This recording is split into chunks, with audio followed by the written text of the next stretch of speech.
Disco de Pizarra con el tema Soy asturiano señores, una canción asturiana interpretada por Joaquín Echevarría Evia, conocido como Bartolín, un cantante ovetense fallecido en el año 1929, y acompañado a la gaita por Marcelo del Fresno.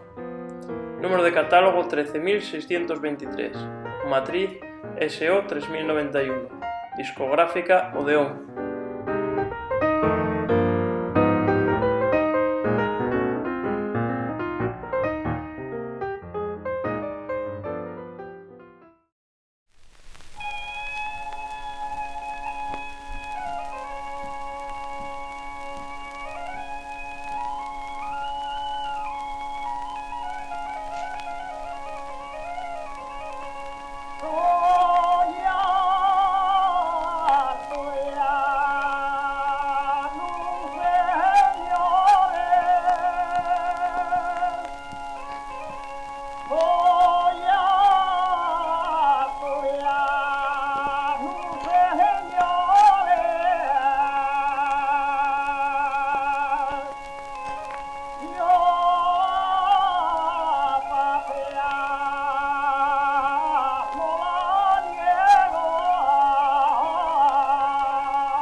Hey!